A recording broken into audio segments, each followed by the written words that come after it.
انشقاقات داخلية في إسرائيل زلزلت قيادتها وأهلها بعد انتشار احتمالية قطع علاقة السلام مع مصر، وظهر خوفهم على الملأ من تعاظم الجيش المصري وتعاظم قوته وسط العالم كله.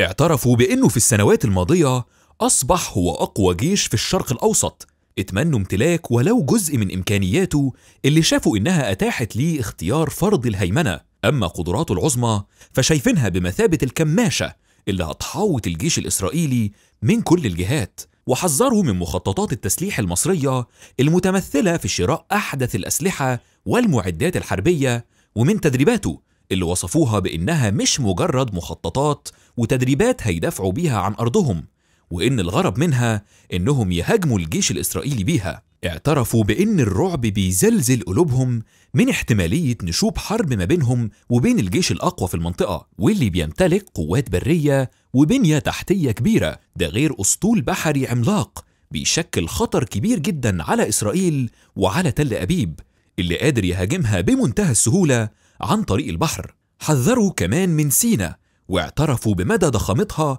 وتحصيناتها، وطلبوا الاطلاع على بنيتها التحتية العسكرية قبل مهاجمتها. قالوا إن كل ده موجه لإسرائيل والهدف منه تدميرها وهلاكها في أقرب فرصة. قاموا ببناء طرق سريعة داخل سيناء وأنفاق وجسور فوق وتحت القناة. كل ده إحنا المستهدفين من وراه. أي قرار واحد بإلغاء اتفاقية السلام مصر هتبقى دولة معادية لينا، وإحنا مش هيبقى لنا حتى فرقة عسكرية واحدة تكون قادرة على التصدي ليهم.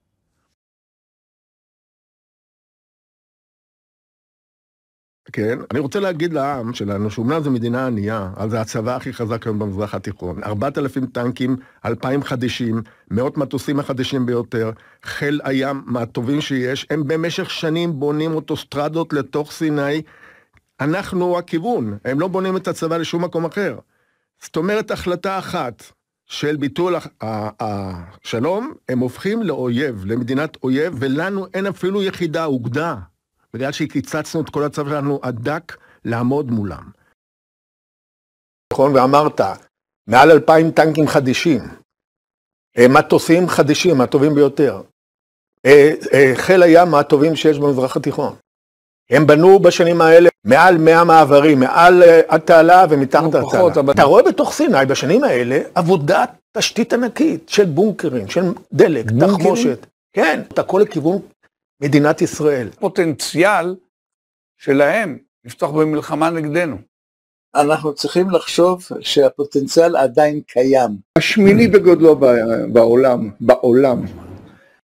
חיל האוויר המצרי מונה למעלה מ1,000 כלי טייס, 500 מטוסי תקיפה, 120 מסוקי תקיפה וכ-280 מטוסי תובלה. לשם השוואה, בחיל האוויר הישראלי יש משרתים 601 כלי טייס.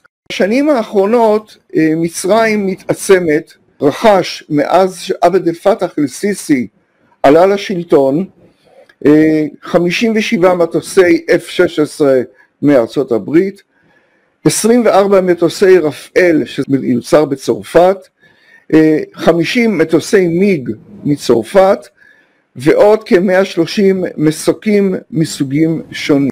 צבא מצרים הוא צבא גדול, היערכות היבשה וגם תשתיות בסיני. הצבא המצרי הוא צבא גדול פי כמה, יש לו צי ענק משמעותי ביותר. הצי הזה, גם בלי סיני, יכול לסכן את מדינת ישראל. הרי תל אביב היא עיר ספר בגבול המערבי של מדינת ישראל. אפשר לתקוף אותה מהים. יש להם שתי נושאות מסוקים מתקדמות ביותר.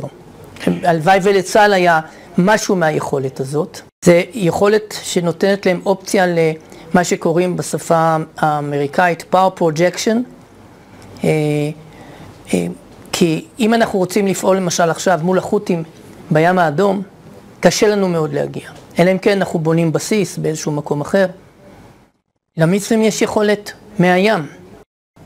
שתי נושאות מסוקים אתה יכול להטיס 2, 3 זה הצבא הכי חזק במזרח התיכון. לפעולה ביבשה, דרך הנושאות מסוקים. זה באמת יכולת מעצמתית. תוכניות הצטיידות של הצבא המצרי ושל הצבא הירדני בנשק מודרני, המתווים של התרגילים הצבאיים שעושות היחידות, גם של הצבא המצרי וגם של הצבא הירדני, זה לא מתווים הגנתיים מפני פלישה אפשרית של צה"ל למצרים ולירדן, זה מתווים התקפיים, הם מתרגלים תקיפה על צה"ל.